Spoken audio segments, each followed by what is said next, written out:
Nama penuh saya Christopher Anthony Ikus.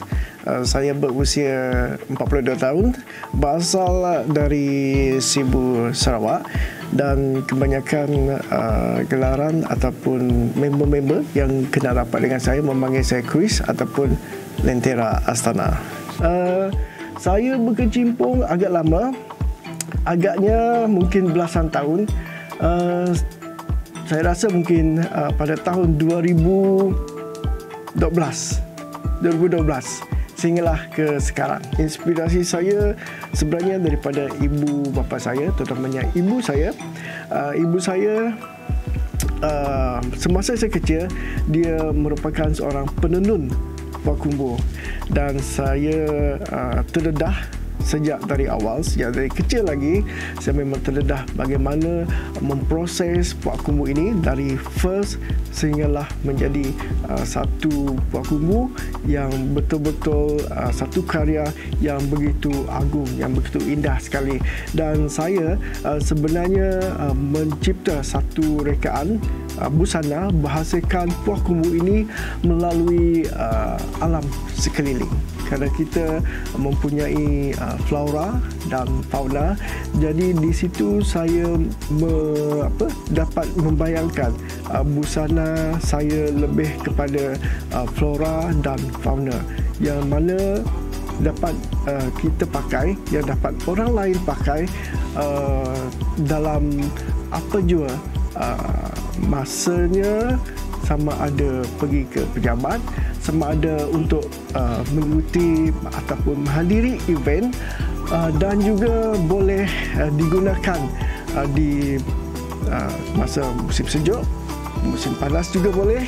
Dan bagi saya, ciptaan saya ataupun busana yang saya hasilkan daripada Puak Kumbu ini mampu untuk diketengahkan di peringkat antarabangsa.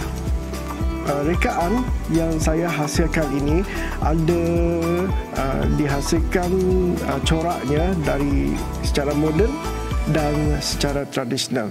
So, secara tradisional seperti yang saya nyatakan tadi, secara tradisional ia memakan masa yang agak lama, dan secara moden ia corak ataupun Puak Kumbu yang telah dimodernkan, hasilnya kita boleh dapatkan di pasaran, di mana-mana saja di kraft tangan kita dapat membeli ataupun mendapatkan bekalan itu daripada pembekal. Okey, setiap motif yang ada pada Puak Kumbu itu mempunyai maksud, mempunyai makna yang tersendiri, dan setiap jalur, setiap corak di sebelah kiri, kanan, bawah, atas mempunyai maksud yang tersendiri. Jadi untuk menghasilkan sesuatu busana itu memang payah, kerana perlu keseimbangan, perlu disusun dan perlu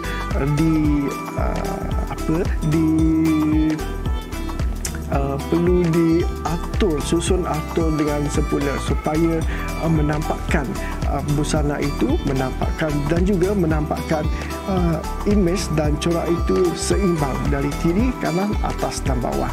Dan untuk menghasilkan busana sebenarnya harganya adalah bergantung kepada setiap rekaan, bergantung kepada setiap corak, dan bergantung kepada Puak Kumbu itu, sama ada pelanggan inginkan corak ataupun Puak Kumbu yang original ataupun dihasilkan melalui secara moden. Dan dianggarkan kalau moden dan lebih santai,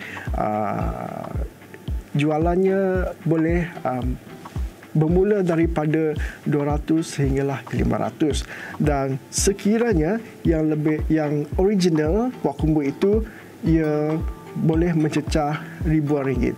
Mungkin kalau kita lihat Puak Kumbu yang original, yang panjangnya yang begitu panjang dan besar sekali, harganya lebih daripada 3,000 ke atas.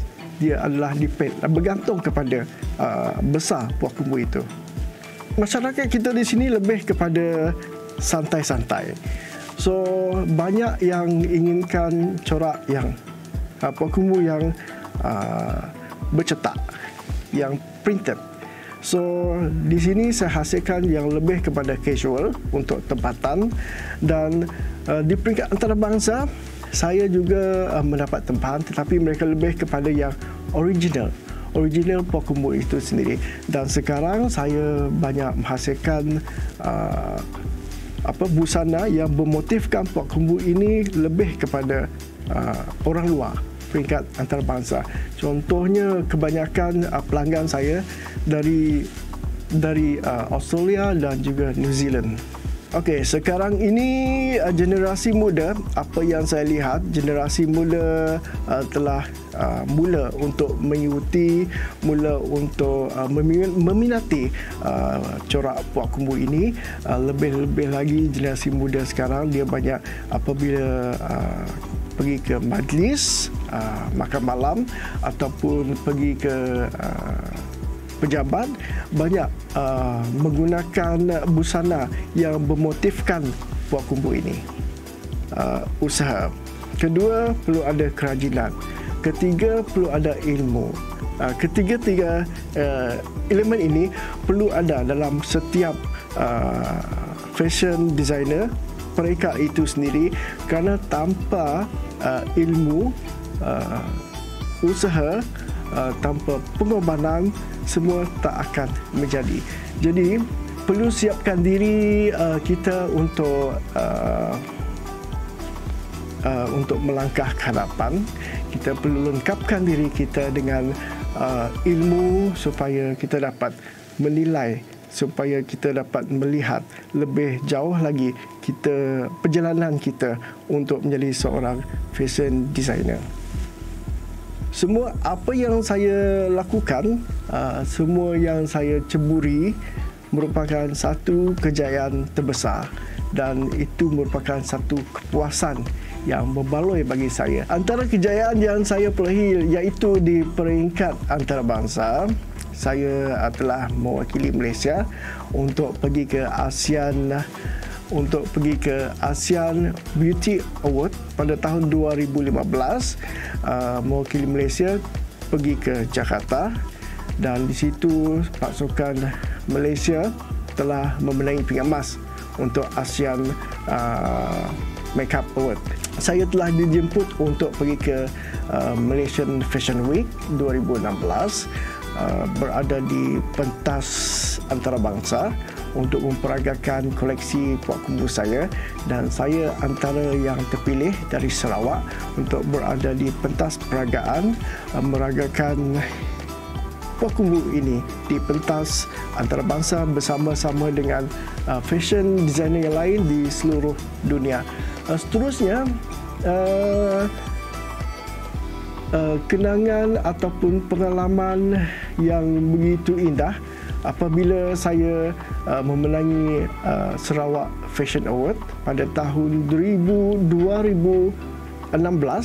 kalau tidak silap saya, 2016, saya telah merangkul dua kategori pertandingan dipertandingkan, dan saya merangkul dua kejayaan, iaitu kategori makeup artist dan juga fashion designer.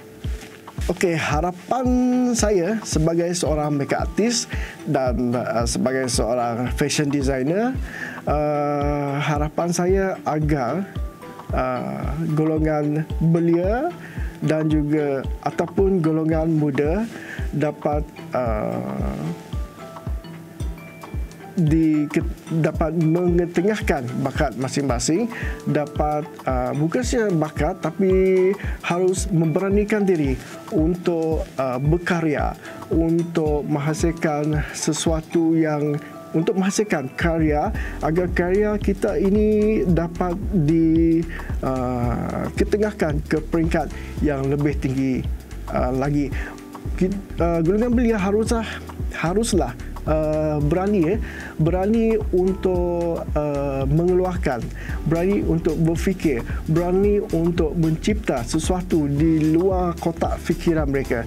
Jangan kita berfikir untuk satu kotak saja. Kita harus berfikir luar daripada kotak, agar apa yang kita hasilkan, apa jua karya yang kita ingin tonjolkan berada di luar daripada pemikiran orang lain.